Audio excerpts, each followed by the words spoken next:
ओम शांति। तो ये बड़ा भाग्य है कि हर समय पर अलग अलग मांग होती है। उस मांग के हिसाब से अगर हम परिवर्तन करते हैं तो हमारे जीवन में खुशी होती है। हम बचपन में कहानी सुना करते थे, आप सबने भी सुनी होगी, कि एक टोपी वाला था, वो टोपी बेचने का काम कर रहा था। तो टोपी बेचते बेचते एक दिन वो जो है किसी पेड़ के नीचे सोया था, सारे बंदर टोपी लेके चले। वो उसके पास सिर्फ अपनी एक टोपी रही हुई थी। तो टोपी वाले ने सोचा अब क्या दिमाग लगाऊं। तो बंदर जो है ना वो रिपीटेशन करते हैं कि जो आप करोगे वैसे ही वो करेगा। तो इसने क्या किया, अपनी टोपी ऐसे फेंकी, तो बंदरों ने भी अपनी टोपी फेंक दी और वो टोपी वाला जो है टोपी लेके चला गया। यही जो है कि टोपी वाले लड़के को भी उसने अपने बाप ने कहानी सुनाई कि ऐसे ऐसे हुआ था और मेरे साथ ऐसा हुआ था। यहाँ तक कहानी हमने सुनी है स्कूल में जो पढ़े, आगे की कहानी किसी को पता नहीं। आगे हुआ कि उसका बेटा भी यही करता था, उसके बाप ने भी उसको यही कहानी सुनाई। और हुआ क्या कि वो बेटा भी एक दिन उसी पेड़ के नीचे सोया और बंदरों ने जो है टोपी ले ली। तो उसको अपने बाप की कहानी याद आई कि हम जो टोपी फेंकेंगे तो बंदर भी फेंक देंगे। तो उसने अपनी टोपी फेंकी, तो क्या हुआ होगा, क्या हुआ होगा? नहीं, अब क्या हुआ कि उसने जब टोपी फेंकी तो एक बंदर के पास टोपी नहीं थी, वो टोपी लेके चला गया। तो बंदर के माँ बाप ने भी उसको सुनाया, तो बंदर तो सीख गए, लेकिन हम नहीं सीखे। किसी व्यक्ति को एक ही तरीके से बार बार धोखा नहीं दे सकते। तो इसलिए जो है कि वो बंदर अभी सीख गए, लेकिन हम वही का वही पुराना वही जो परिवर्तन हमारे अंदर आना चाहिए वो नहीं आता है। आप देखेंगे ठंडी की सीजन होती है, हम गर्म कपड़े पहनते हैं, गर्मी में अलग कपड़े पहनते हैं। आप अगर एक ही प्रकार के कपड़े पहन के रखोगे तो आपके जीवन में तनाव होगा। तो जो समय की मांग होती है उस अनुसार हमें बदलाव करना चाहिए। जिस समय आप पूजा पाठ करते थे उस समय के लिए ठीक था। जीसस क्राइस्ट ने जब प्रेम का संदेश दिया उस समय के लिए ठीक था वो। आज उसके अंदर परिवर्तन की जरूरत है। आज से 100 साल पहले आपका गांव में मकान था, उसकी कीमत समझो कि 5,000 रुपया था। आज मैं कहूं कि वो मकान मुझे 6,000 में दे दो, क्या आप देंगे? कहेंगे भाई उस समय का 5,000 आज का 5 करोड़ है, आज का पैसा दो, पहले वाला छोड़ दो। तो कहने का आज के समय के हिसाब से हम उनसे रेट लेंगे। लेकिन आज हमारे सामने जो प्रॉब्लम्स आते हैं तो हम पुराने हमारे पूजा पाठ ये सब करके हम सोचते हैं वो प्रॉब्लम सोल्व हो जाए। उस समय के लिए उस प्रॉब्लम का सॉल्यूशन ठीक था, आज समय बदल गया। तो हमारे जीवन में बदलाव होना जरूरी है। अगर हम स्वयं को बदलते हैं तो उन परिस्थितियों के अंदर हम जो है श्रेष्ठ बन सकते हैं। हमारे भारत देश देवभूमि था, सभी मानते हैं ना ये देवभूमि था। तो ये भारत देवभूमि थे तो इसके अंदर देवताएं निवास करते थे, इसीलिए इसको देवभूमि कहा जाता है। लेकिन आज हम देखते हैं एक भी देवताएं नहीं है। श्री कृष्ण और राम भारतीय संस्कृति के वो आदर्श है जिसको आज भी हम मंदिरों में पूजते हैं, जिसका नाम लेने मात्र से मनुष्य का मन प्रफुल्लित हो जाता है। लेकिन उसकी सही हिस्ट्री न होने के कारण आज हम उन्हें पहचानने में गलती करते हैं। कई कृष्ण की ऐसी कहानियां, राम की ऐसी कहानियां बताई है जिन कहानियों से भारत का उत्थान की जगह पतन हुआ। विदेश के अंदर किसी ने कहा कि इनका एक भगवान तो चोर है और दूसरा भगवान है वो कमजोर है, क्योंकि कृष्ण जी की ऐसी ऐसी हिस्ट्री लिखी और ये राम जी को कहते हैं उसकी सीता कोई चोरी करके ले गया। जिस राम राज्य में सीता सुरक्षित नहीं है व्यक्ति कैसे? लेकिन यहाँ जब हम ब्रह्मा कुमारी आश्रम में आए और हमने जब हमारी दादियां हैं जिन्होंने साक्षात्कार किया, कईयों को दिव्य दृष्टि की प्राप्ति होती है तो बहुत दूर की चीजें देख सकते हैं। तो उन्होंने ये सारी बातें बताई कि स्वर्ग एक ऐसी दुनिया है जहां पर दुख अशांति कभी नाम मात्र भी नहीं होता, रावण होता ही नहीं, न पुलिस होती है, न डॉक्टर होता है, कोई बीमार नहीं पड़ता। ऐसी दुनिया परमात्मा ने बनाई थी। उसका हिस्ट्री लंबा है, लेकिन अभी हम समय के हिसाब से जिसके लिए कहते हैं विश्वकर्मा ने एक ऐसी दुनिया बनाई थी जहां किसी को किसी प्रकार का दुख अशांति नहीं था। आज ही हम देखते हैं कि आज ही लेटेस्ट में न्यूज है कि हमारे एक जो मिलिट्री ऑफिसर है उसका वो प्लेन क्रैश हो गया और उन्होंने जो है रावत जी तो है उन्होंने शरीर छोड़ दिया, जो भी है। लेकिन सतयुग में कभी कोई देवताओं का प्लेन क्रैश हुआ सुना है कि फलाने देवता का जा रहे थे, उनका प्लेन जो है क्रैश हो गया, या फलाने देवता जो है दांत निकालने गए, या फलाने देवता चश्मा पहनते, सुना है? तो आज हम देवता जिसको हम मंदिरों में देखने मात्र से खुशी होती है, उस दुनिया में दुख अशांति देने वाले लोग नहीं थे। ये हमने यहाँ सीखा। लेकिन ये जो दुनिया कैसे बदलती गई, समय परिवर्तन होता गया, तो सतयुग में तो देवी देवता थे जिसके अंदर हम कहते 16 कला संपूर्ण निर्विकारी। लेकिन धीरे धीरे जैसे आप सुबह निकलते हो तो क्या एनर्जी रहती है, दोपहर में वो एनर्जी कम होती है, शाम को एकदम कहे कि हम तो खटिया पे जाए। उसी तरह से 16 कला से 14 कला, माना राम पहले 16 कला थे, धीरे धीरे हमारी कलाएं कम हो गई, 14 कला हो गए। लेकिन 16 कला में 14 कला था, लेकिन 14 कला वालों में भी बहुत विशेषता था। राम का गुण था प्राण जाए पर वचन न जाए। कहते ना रघुवंश की यही रीत चली आई, प्राण जाए पर वचन। वहां वचन के लोग पक्के थे, कोई वचन दे दे तो उसका पालन करते थे। लेकिन आज हमारे अंदर राम के गुण भी नहीं है, कृष्ण के भी गुण नहीं है। आज हम वचन देते 2 दिन के बाद ही बोलते हैं कि भाई हमने तो बोला ही नहीं था। लोग फोन पे ही झूठ बोलते हैं कि भाई मैं रूम में नहीं हूं, रूम में रह के बोलते मैं रूम पे नहीं हूं। तो इतना झूठ हो गया। तो आप देखेंगे राम राज्य के बाद हमारा पतन हुआ, तो वहां जो कुछ समझदार लोग थे, जैसे यहाँ बहन जी ने एक मीटिंग रखी छोटी सी कि हम आपस में बैठ पे ज्ञान की चर्चा करें, तो उस समय में समझदार लोग थे, उन्होंने मीटिंग की कि भाई ऐसा क्या करें तो हमारे अंदर फिर से देवी गुण आ जाए, क्योंकि राम और कृष्ण में बहुत गुण थे, हमारे में तो अवगुण है।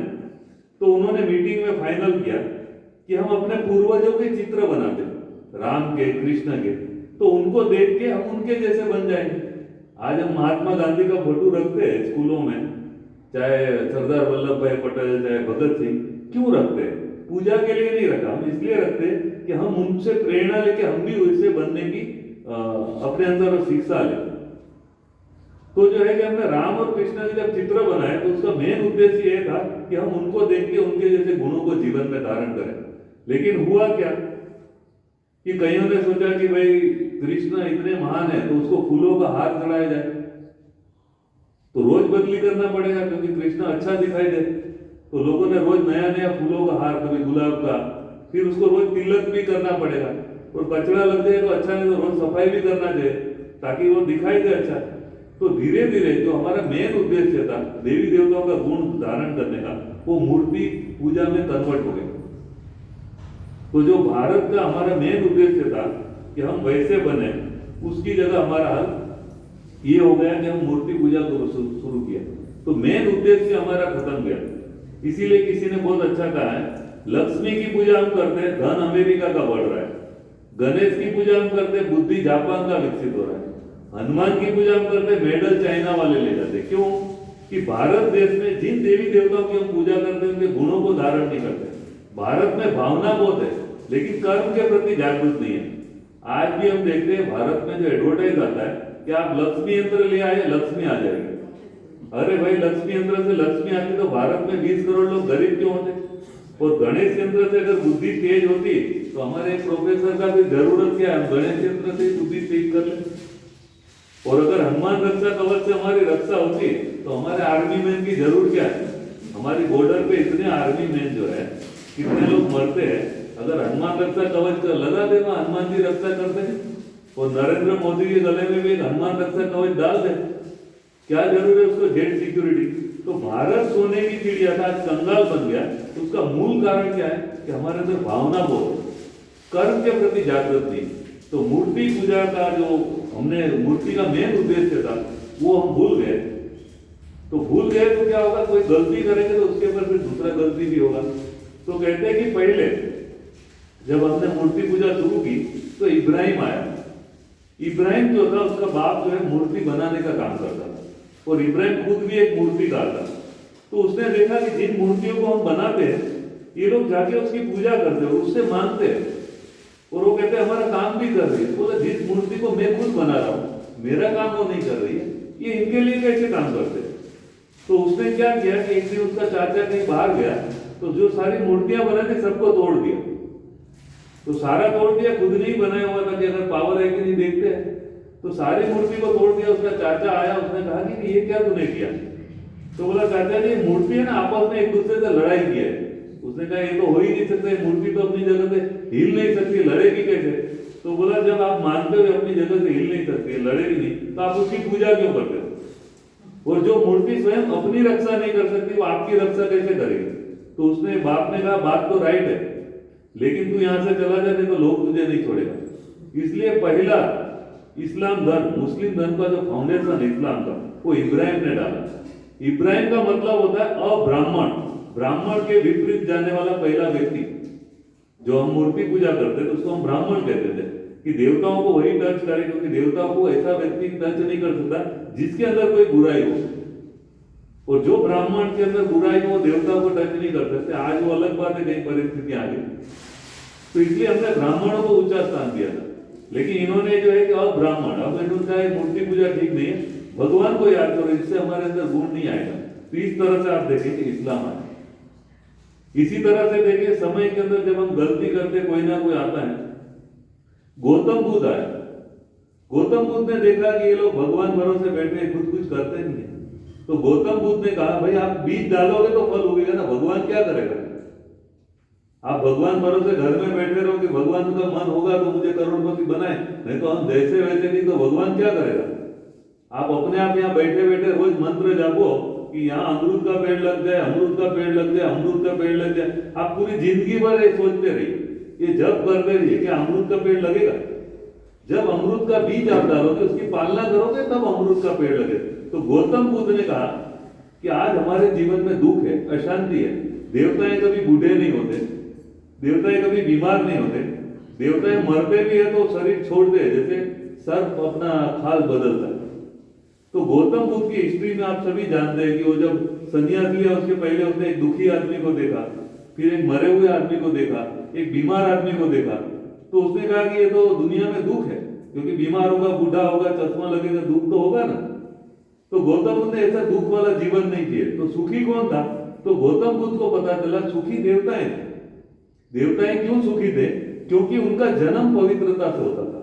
जिसका जन्म पवित्रता से होता है वो व्यक्ति दुखी नहीं हो सकता, न बूढ़ा होगा, न उसके दांत कभी निकलेंगे, और हमेशा चश्मा लगाने की भी जरूरत नहीं, जो पवित्रता से जन्म ले। और हमारी भारतीय संस्कृति में पहले पवित्रता से जन्म था।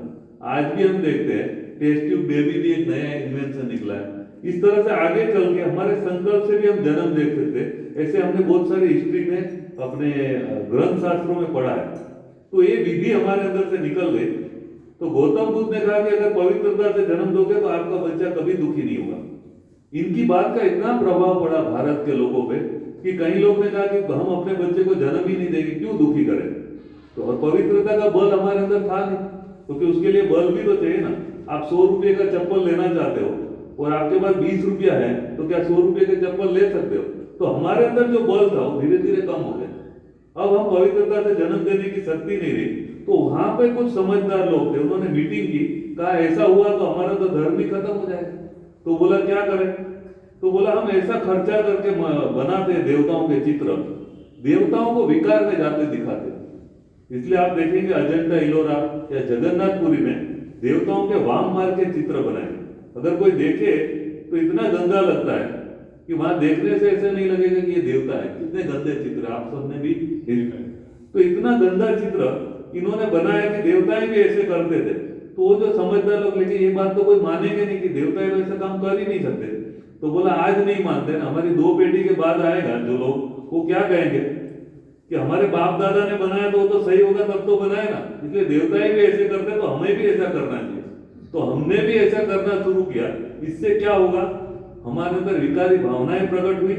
हमने 10-10 बच्चे पैदा किए। तो आदमी जब 10 बच्चे पैदा करेगा निस्तेज हो जाएगा, और जिसके अंदर तेज नहीं रहेगा उसको गुलाम बनाना बहुत आसान। तो जब ये इतना प्रचार हुआ तो फिर आया शंकराचार्य। शंकराचार्य ने देखा कि भाई इस तरह से अगर ये लोग करेंगे तो निस्तेज हो जाएगा। भारत देश में कोई तेजवान व्यक्ति नहीं है, कोई भी आके इसको जीत लेंगे। तो फिर इन्होंने वापस एक संन्यास धर्म पवित्रता के ऊपर स्थापन किया कि जीवन में पवित्रता का महत्व है। अगर आप पवित्र बन गए तो कोई भी व्यक्ति आपको गुलाम बना देगा। ये भारत देश इतनी बड़ी बड़ी बातें करने वाला श्री कृष्ण राम का देश, गीता का पाठन तब भी हो रहा था, फिर भी उसको गुलाम बना दिया। मेन पावर खत्म हो गई। तो इस तरह से गौतम बुद्ध को तो हमने इस भारत से भगा दिया, हम सक्सेस हो गए, लेकिन हम विकारी बन गए। विकारी बन गए तो शंकराचार्य ने फिर पवित्रता से वापस इस भारत को थोड़ा सा टिकाया कि भारत में कुछ ऊर्जावान व्यक्ति होगा, नहीं तो भारत को कोई भी लूट के चला जाएगा। मोहम्मद गोरी, मोहम्मद ये लूट के क्यों चले गए? आज मैं कहता हूं मेरे जैसा हट्टा कट्टा आदमी हुए हैं, मिलिट्री मैन है, इनको आप लूट सकते हो, वहां जाने से डरेंगे कि भाई इतना शक्तिशाली व्यक्ति वहां जाना नहीं, कोई और घर ढूंढ ले। तो हमारे अंदर से शक्ति कम हुई तब हमें कोई लूट के गया, नहीं तो किसकी हिम्मत है? इसी प्रकार से महावीर स्वामी आए। महावीर स्वामी ने देखा कि भगवान को प्राप्त करने के कई लोग बलि चढ़ाते कि भाई हम किसी बकरी की बलि चढ़ाओ, इसकी बलि चढ़ाओ तो शायद हम मुक्त हो जाएंगे। महावीर स्वामी ने हमें मंत्र दिया, अहिंसा परमो धर्म, कि आप किसी प्राणी, खुद भी जिए और दूसरे को भी जीने दो। ये प्राणी हत्या से, हिंसा से कभी भी भगवान को प्राप्त नहीं किया जा सकता। जो व्यक्ति प्राणी को तो छोड़ो, पेड़ के पत्ते को भी थोड़ी हानि पहुंचाएगा, तो जो भगवान को प्राप्त कर लेता है पेड़ के पत्ते को भी हानि नहीं पहुंचा सकता, मनुष्य को और प्राणी को तो बहुत दूर बात। तो ये लोग जो ऐसा काम करते हो भगवान के नजदीक नहीं है। और उसने अहिंसा परमो धर्म का हमें मंत्र दिया। उसके बाद मुस्लिम धर्म में बहुत कड़े कानून बनाया गया। मोहम्मद साहब आए काफी साल बाद, लंबी हिस्ट्री है, शॉर्ट में मैं आपको बता रहा हूं। तो जब मोहम्मद साहब आए तो उन्होंने कड़े नियम बनाए कि कोई गलती करता है तो उसके हाथ काट दो, चोरी करता है उसके हाथ काट दो, कोई आपके दांत तोड़ दे आप उसके तोड़ दो, बरोबर करो हिसाब। उसने आपके भाई को मारा, आप उसके भाई को मार दो। तो बड़े कड़े कानून बनाए गए ताकि व्यक्ति गलती न करे। लेकिन जब जीसस क्राइस्ट आए तो जीसस क्राइस्ट ने कहा कि भाई वो आपके दांत तोड़े आप उसके तोड़ो, तो उसमें और आप में फर्क क्या रह गया? उसने पूरी दुनिया को एक नया सिद्धांत दिया कि कोई एक गाल पे झापट मारे तो दूसरा धर दो, लेकिन तुम्हारा और उसका प्रेम खत्म नहीं होना चाहिए। तुम चाहो वो व्यक्ति तुम्हारा अगर चद्दर ले जाता है तो उसको अपना कुर्ता भी दे दो, लेकिन तुम्हारा और उसका प्यार खत्म ना हो। आज बड़ी वंडरफुल बात है कि दुनिया का 80% धन सिक्योरिटी फोर्स, हमारा अणुबम परमाणु बम बनाने में जाता है। अगर यीशु क्रिस्त की बात आज भी मान ले तो ये जो दुनिया, जो बाउंड्री लगी हुई है, मिलिट्री फोर्स है, सब हट जाएगी और हम बड़े आराम से जी सकते हैं।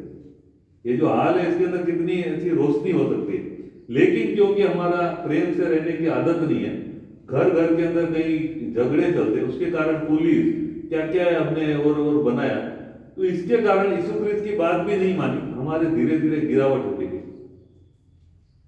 यीशु क्रिस्त के बाद गुरु नानक जी आए। गुरु नानक जब आया तो उसने कहा कि ये लोगों के मन के अंधकार को दूर किया जाए। अगर ऐसे ही चलते रहे सर, इतने सारे लोग आए लेकिन हमारा पतन रुका नहीं। हमने यीशु क्रिस्त की बात नहीं मानी, उस समय हमने बुद्ध की बात नहीं मानी, महावीर की बात नहीं मानी। तो गुरु नानक आया तो गुरु नानक ने देखा कि एक व्यक्ति सुबह उठ के सूर्य को जल चढ़ा रहा है।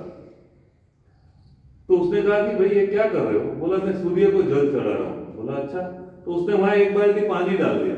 उसने कहा ये क्या किया आपने? तो बोला मैंने अपने खेत में पानी डाला। तो बोला आपका खेत कहाँ है? तो बोला मेरा खेत यहाँ से 20 किलोमीटर दूर है। तो बोला भाई मेरे इतना भी बुद्धि नहीं है तुझे, यहाँ पानी डालने से तेरे खेत में कैसे जाएगा? तो बोला भाई यहां से तुम पानी चढ़ाता है सूर्य तक जा सकता है, तो मेरा खेत तो नजदीक है ना। तो लोगों के मन में जो अंधकार थे वो अंधकार को दूर करने के लिए गुरु नानक ने कहा सीखो, कुछ देख के भी सीखो भाई। इसलिए नाम ही बड़ा सिख धर्म। आज लोग देखने के बाद भी सीखने को तैयार नहीं, वही पुरानी ढाल चले जाते हैं। कहते जब पहली बार जब पहली बार ट्रेन बनी तो लोगों ने, जिन्होंने इतनी बड़ी इन्वेंशन की ट्रेन है कितना फास्ट पहुंच जाए, तो कुछ लोगों को बोला बैठो इसमें। तो कोई लोग तैयार नहीं हुआ कि इसमें हम नहीं बैठे। और वो जो पादरी था उसने भी कुछ कान भर दिया कि आगे से जो इंजन है ना बड़ा अजीब सा लग रहा है, ये तो कोई रावण की बनावट लगती है। क्योंकि जब भगवान ने को बनाना होता तो 7 दिन में पूरी दुनिया बना देता, ट्रेन भी बना देता। तो इसमें बैठना नहीं, ये तो शैतान का कोई लगता है। और ये अगर चलेगी तो घोड़े आगे कोई है ही नहीं, तो रुकेगी कैसे? तो बेचारा रिक्वेस्ट करा ऐसा कुछ नहीं होगा, बेटा कोई तैयार नहीं हुआ। तो फिर उन्होंने कहा कि अब क्या करें भाई, इतना हमने मेहनत करके ट्रेन बनाई और कोई बैठने को तैयार नहीं। तो गांव के जो एकदम निकम्मे लोग थे जो कोई काम के नहीं थे, उसका जीना मरना कोई बहुत इंपॉर्टेंट नहीं था, तो ऐसे निकम्मे लोगों को उसको ढूंढा और उसको कहा आप ट्रेन में बैठो, हम पैसा भी देंगे आपको, आप इसमें बैठो। कोई तैयार नहीं, वो बोला ऐसे भी मरना है, ऐसे भी चलो इसमें बैठ जाते। वो लोग बैठे, ट्रेन चली और वापस आई, वो लोग सलामत आए, तब लोगों को विश्वास आया। तो इसी तरह से जब भगवान का ज्ञान हम सुनाते तो लोग कहते अरे ये क्या है, वो बैठने को तैयार नहीं होते, वो बोलते ये कोई दूसरा ही ज्ञान है। तो इसलिए समय समय पर अलग अलग धर्म स्थापक ने आके हमको ये सारा सिखाया। लेकिन आज विश्व की हालत क्या है? हम कहते हैं देख तेरे संसार की हालत क्या हो गई भगवान, चांद न बदला, तारे न बदला, कितना बदल गया इंसान। आज हमारी हालत क्या है? कहां देवता है और कहां हमारा हाल है? तो फिर भगवान आता है। भगवान को आने की जरूरत क्या है कि इतने सारे लोग आए, कुछ बदल सके, कुछ बदले। कोई आपको लगता है कोई देवता बना? चाहे गुरु नानक आए, चाहे हमारे यीशु ख्रिस्त आए, चाहे मोहम्मद साहब आए, चाहे हमारे बुद्ध है, चाहे महावीर है, इतने सारे लोग, कृष्ण है, राम है, सब हमारे बीच से ही गए, लेकिन दुनिया क्या सुधरे? अब भगवान कब आता है? आप देखिए, यहां पर छोटा मोटा झगड़ा हो जाए तो क्या प्राइम मिनिस्टर आ जाएगा? नहीं आएगा। हम छोटे मोटे पुलिस को बोल देंगे, जब पुलिस के कंट्रोल में नहीं होगा तो फिर वो हेड आगे बताएंगे, फिर हम उसके भी कंट्रोल में नहीं होगा तो मिलिट्री को देंगे, जब मिलिट्री भी कंट्रोल में नहीं होगा तब प्रधानमंत्री आके उसका कुछ निवारण करता है। छोटी मोटी बात पे प्रधानमंत्री नहीं आता, तो भगवान भी छोटे मोटी बातों पे नहीं आता है। भगवान जब देखता है कि संसार के अंदर अब कोई सुधारने वाला नहीं, तब भगवान आता है। भगवान आके करता क्या है? गीता में कहा कि मैं अनेक धर्मों का विनाश करके एक धर्म की स्थापना करता हूं। आप देखिए, हर धर्म में भगवान को बहुत महत्व है। मुसलमान भी भगवान को बहुत मानते हैं, हिंदू भी बहुत मानते हैं। तो सभी, जब इतने लोग अपने धर्म में इतना ऊंचा स्थान है, तो वो भगवान विनाश क्यों करेगा उसका? इसलिए भगवान का जो सत्य परिचय है, यहां आकर भगवान हमें देता है। तो भगवान का सत्य परिचय क्या है? तो कहते हैं भगवान कौन है? तो उसमें कहा गया अमर अकबर एंथनी। अमर का मतलब क्या है? जो कभी मरता नहीं है। जो मर जाए वो भगवान नहीं है। आपने पूरी दुनिया के अंदर सबकी समाधि देखी होगी, कभी आपने भगवान की समाधि देखी है कि भाई यहां भगवान मर गए, भगवान की समाधि है? देखी है किसी ने? और भगवान कौन है? तो मुस्लिम कहते हैं अल्लाह अकबर, अल्लाह अकबर है। आपने सबकी कब्र देखी होगी, लेकिन कहीं सुना यहाँ भगवान की कब्र है? तो जो कब्र में जाता है वो भगवान नहीं। फिर का एंथनी, एंथनी का मतलब होता है जिसका कभी एंड नहीं होता। सबका एंड होता है, हर फिल्म का एंड होता है, हर व्यक्ति का एंड सुना होगा, लेकिन भगवान अनंत है, उसका कभी एंड नहीं होता। उसी तरह से आप देखेंगे हमारे सिख धर्म में सत श्री अकाल, हर व्यक्ति को काल का प्रभाव पड़ता है। आप जब बच्चे थे तो आप चड्डी बनियान पहनते थे, आज आप बड़े हो गए, हमारे बाल भी चेंज हो गए, हमारा खाल भी चेंज हो गया। तो समय के साथ हमारा परिवर्तन होता है, लेकिन परमात्मा हमेशा बिंदु स्वरूप है। वो जैसा है, जब आया तब से वैसे के वैसा ही है, आज तक उसके अंदर कोई चेंजेस नहीं आए। तो जिसके अंदर कोई चेंज आता है वो भगवान नहीं है। जीसस क्राइस्ट ने भी कहा गॉड इज लाइट, भगवान लाइट है, कभी भारी नहीं होता है। हम कभी थोड़ी सी बात हो जाती तुरंत टेंशन हो जाता है, भगवान को कभी टेंशन हुआ सुना है? तो इस तरह से भगवान स्वयं आके हमारा परिचय देता है कि मैं आता हूं। गीता में भगवान ने अनेक धर्मों का विनाश नहीं, लेकिन सभी धर्म को मिलाकर एक ऐसा धर्म बनाता है जिसको हम कहते हैं देवता। तो कैसे बनाते हैं? तो कहते हैं हिंदू धर्म से ज्ञान उठाओ, मुस्लिम धर्म से शक्ति उठाओ, ईसाई धर्म से प्रेम अपनाओ, बुद्ध धर्म से शांति अपनाओ, संन्यास धर्म से पवित्रता को अपनाओ, अपने गुरु नानक से आनंद को अपनाओ। ऐसे सभी धर्मों को मिलाकर महावीर स्वामी से अहिंसा अपनाओ। ये सभी धर्मों को जो अगर मिला के अगर एक धर्म बनाया जाए जिसमें सभी धर्म आ जाए, इसको हम कहते हैं आदि सनातन देवी देवता धर्म। तो देवी देवता बनाने की फैक्ट्री यहां अभी खुली हुई है। यहां पर मनुष्य से देवता बनाने का कार्य चल रहा है। आज व्यक्ति काम करता है, आप भी करते हैं, मैं भी करता हूं, सभी करते हैं। लेकिन कोई व्यक्ति घर के लिए काम करता है तो उसको हम कहते हैं घर कर्मा है। सिर्फ अपने घर के बारे में सोचता है, बाकी कुछ उसकी सोच के बाहर है, उससे ज्यादा वो कर भी नहीं पाता है। लेकिन जब व्यक्ति थोड़ा सा आगे बढ़ता है और मेहनत करता है तो अपने समाज के लिए कर्म करता है कि भाई मेरा जो समाज है उसको मैं आगे बढ़ाऊं, तो समाज के लिए कुछ ना कुछ कर्म करता है। उसी तरह से आप देखिए, कोई थोड़ा सा और आगे बढ़ता है तो अपने राज्य के लिए काम करता है, हमें सिखाता है हमें न सिर्फ मुसलमानों के लिए, धर्म के लिए काम करना है, न सिर्फ देश के लिए काम करना है, लेकिन पूरे विश्व को सुंदर बनाना है। अगर पूरा विश्व को सुंदर, जिसको भगवान कहता है तो क्या कहते हैं, स्वर्ग बनाए, तो विश्वकर्मा के द्वारा स्वर्ग का निर्माण हुआ। तो हम सभी भी ये जो हमारे यहाँ पर सुनाया जाता है ज्ञान की मुरली, इसको आप सुनेंगे तो आपके अंदर सारे गुण डेवलप होगा। एक अच्छा चित्र बनाना हो तो उसके अंदर सभी कलर चाहिए। आपकी आंखें भी काली कर दे, आपका मुंह भी काला कर दे तो भूत जैसे दिखोगे। तो 7 कलर होता है, एक अच्छे चित्र का निर्माण होता है। इसी तरह एक अच्छे संगीत का निर्माण करना हो तो उसमें 7 सुर होना जरूरी है। इसी तरह से हमारे जीवन का अच्छा निर्माण करना हो तो हमारे अंदर जो है आत्मा के 7 गुण होना जरूरी है। ज्ञान, पवित्रता, शांति, सुख, प्रेम, आनंद और शक्ति। जब ये 7 गुण होंगे तभी जो है कि आप विश्व के लिए कर्म कर सकते हो। तो ये 7 गुण, आज हम मॉल में जाते हैं तो वहां भी लिखा होता है यहाँ सब कुछ मिलता है। वहां जाके कहो कि आधा किलो शांति दे दो या आधा किलो प्रेम दे दो, मिलेगा? तो यहाँ भगवान हमें सिखाता है कि ये 7 गुण किसी जगह पे नहीं मिलेगा। अपने कर्म, हम ऐसे कर्म करेंगे ऑटोमेटिक शांति मिलेगी। तो यहाँ पर हमें परमात्मा ने बताया।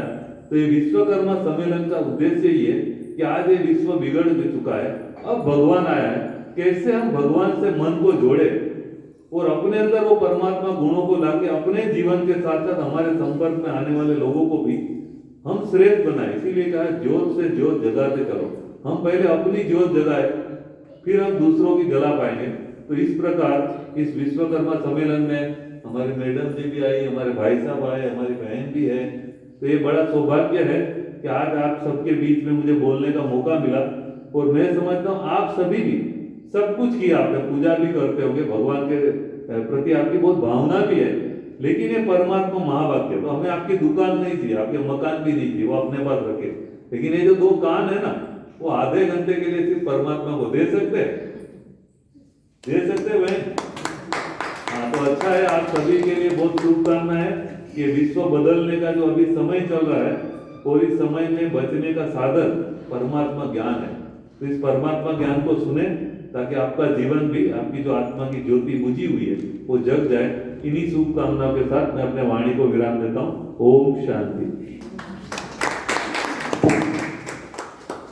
ओम शांति भाई जी, बहुत ही सुंदर आपने विश्वकर्मा ये जो हमारा सेवा है उसके लिए, विश्व को परिवर्तन करने के लिए, स्व परिवर्तन करने की कितनी ज़रूरत है वो आपने बताई। अभी इस प्रोग्राम का हम विधिवत ज्योत से ज्योत जगाते चलो, प्रेम की गंगा बहाते चलो कहते हैं। तो ज्योति प्रज्वलित करेंगे और परमात्मा को भी यहाँ पर हम इनवाइट करते हैं।